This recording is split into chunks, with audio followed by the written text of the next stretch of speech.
आज फिर शुक्रिया चल जल्दी करा पूरे करा भाई अगर सारे दो करा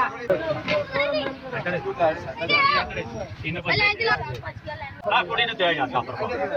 ਪਾਪਾ ये मेरे साइड से पूरा पावे आते मैंने वो चाचा सवाल